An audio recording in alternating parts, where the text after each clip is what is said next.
चलो हाँ,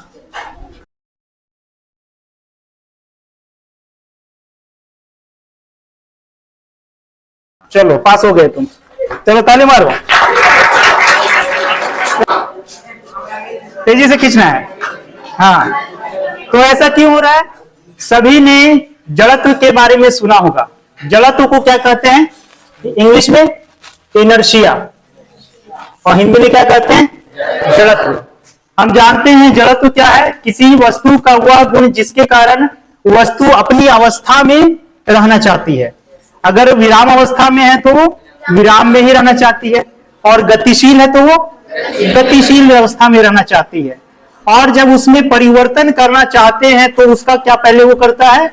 विरोध करता है, अपनी अवस्था में परिवर्तन का विरोध करता है। तो हम विराम के जड़त्व, किसके बारे में हम लोग आज करेंगे? विराम का जड़त्व, इनर्शिया ऑफ रेस्ट। इंग्लिश में क्या कहते हैं इसको? इनर्शिया ऑफ रेस्ट का एक एक्टिविटी करके देखेंगे। इसमें करना क्या है, थोड़ा सा दिखाओगे? यहाँ दिखाओगे? इसमें तुम लोग घर में भी ऐसा करते हो। अगर हमको ये कॉपी चाहिए बीच से, तो क्या करते हैं? बिना इसको हटाए हम ले सकते हैं। कैसे करेंगे?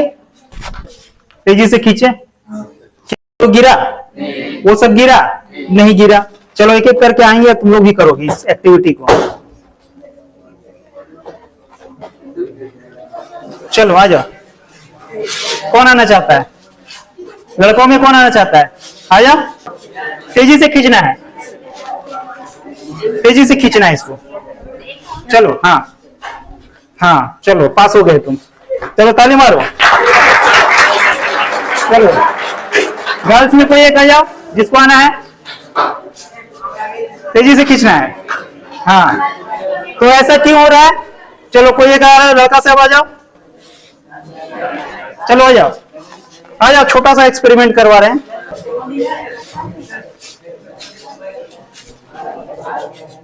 चलो खींचो। देखो तुमको डिस्टर्ब कर दिए, तो आइए ताली नहीं बजेगा। चलो आ जाओ, दूसरा आ जाओ। चलो तुम आ जाओ, तुम आ जाओ। जोर से खींचोगे। हाँ, तो इससे क्या हो रहा है? इससे क्या देखने को मिला? सभी लोग ताली मारेंगे इसके लिए। इससे क्या देखने को मिला? इससे ये देखने को मिला कि ये जो कॉपी है, जान रहे हो सभी लोग, किए भी होगे सभी लोग, लेकिन ये क्यों हो रहा है और इसका नाम क्या है ये नहीं जान रहे थे। तो अब तुम लोग जान गए ये किसके कारण हो रहा था? विराम के जड़त्व के कारण। किसके कारण हो रहा है? विराम के जड़त्व। इंग्लिश में क्या बोलते हैं? Inertia of rest. जब इसको हम तेजी से खींचते हैं तो ये तो गति में आ गया, लेकिन इसके ऊपर जो इसके सरफेस पे टच किया हुआ है वो क्या है? रेस्ट में रहना चाह रहा है। ठीक है, वो क्या हुआ? रेस्ट में रहना चाह रहा है, यानी विराम की अवस्था में रहना चाह रहा है, जिसके कारण क्या होता है? वो विराम में ही रह जाता है, अपनी स्थिति में बना रहता है, और ये कॉपी बीच से बाहर आ गया। ठीक है, इसी तरह से एक और एक्टिविटी कर सकते हैं। ये सिक्का है और ये एक डब्बा है, और इसके ऊपर ये कार्ड रख दिए। इसके ऊपर जब हम डब्बा को, ये सिक्का को रखेंगे और इस तरह से मारेंगे तो क्या होगा? सिक्का नीचे गिरेगा। देखो जी, सिक्का बाहर गिरेगा तो उठा मत लेना मेरा सिक्का, बहुत मेहनत का कमाई है।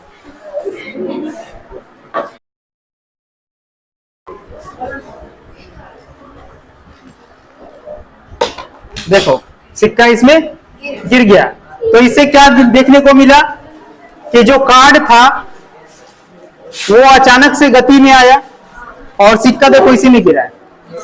सिक्का इसके अंदर चला गया, सिक्का उसके साथ साथ बाहर नहीं गया। तो ये सिक्का किस में रहना चाह रहा है?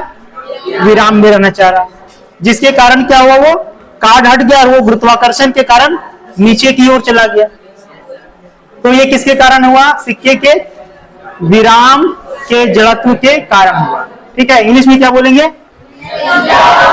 Inertia of rest. अब तुम लोग कुछ ऐसा एग्जांपल बताओ जो इनर्शिया, ये किसका सिक्का है? मेरी है।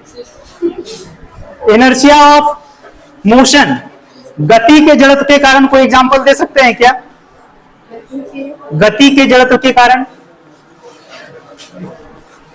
जैसे गतिशील बस है, अचानक से ब्रेक लगता है तो सभी यात्री क्या होते हैं? आगे की ओर झुकते हैं। क्या होता है? आगे की ओर झुक जाते हैं। तो ऐसा क्यों हुआ? गति के जड़त्व के कारण, इनर्शिया ऑफ मोशन। इंग्लिश में क्या बोलेंगे? Inertia of motion. सभी यात्री गतिशील अवस्था में थे, तो जब अचानक से ब्रेक लगता है तो सभी यात्री का ऊपरी हिस्सा क्या रहता है? फ्री रहता है। निचला हिस्सा जहां से हम बैठे वो सीट से लगा हुआ है, तो सीट अचानक से विराम अवस्था में आ गई, लेकिन अपर पोर्शन जो है पैसेंजर का वो फ्री है, वो गति में रहना चाहता है, जिसके कारण क्या होता है? वो आगे की ओर झुक जाते हैं। तो ऐसा क्यों होता है? वो गति के जड़त्व के कारण। तो वस्तु विराम में रहे या गति में रहे, वस्तु उसी अवस्था में रहना चाहती है। क्लियर हुआ? और इसी से फिर न्यूटन का प्रथम नियम निकल के आता है। न्यूटन का प्रथम नियम पढ़े होगे तुम लोग, उसमें क्या बोला जाता है कि प्रत्येक वस्तु अपने विराम की अवस्था अथवा सरल रेखा में एक समान गति अवस्था को तब तक बनाए रखना चाहती है जब तक कि उस पर कोई बाहरी बल कार्य ना करे। तो बाहरी बल जब उस पर लगता है तो क्या होता है? उस पर अवस्था में परिवर्तन होता है। ऐसा हमारी जिंदगी में भी होता है। कैसे? तुम लोग देखे होंगे कि जब देर से जो उठने वाला व्यक्ति है उसको सुबह उठने में दिक्कत लगता है, लेकिन अगर अपनी माँ को बोल दो कि चाहे जो हो जाए हमको सुबह उठा देना, तो एक थप्पड़ दे करके मान लिया तुमको कोई उठा दिया, तो एक दिन, 2 दिन, 3 दिन ऐसा होगा। चौथा दिन देखोगे अपने आप नींद खुल जाती है। ऐसा महसूस किए हो? ऐसा महसूस किए हो? कौन कौन महसूस किए हो? सभी को दिखाओ सबको। तो क्या होता है? हमारा नेचर ऐसा है कि हम जिस अवस्था में हैं उसी अवस्था में रहना चाहते हैं, लेकिन जब बाहरी बल लगता है, मम्मी तुमको एक थप्पड़ लगाई, तो क्या होता है?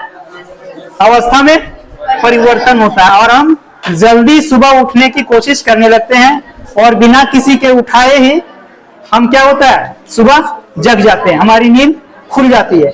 तो ये जो वस्तुओं का नेचर और हमारा नेचर बहुत हद तक मिलता है।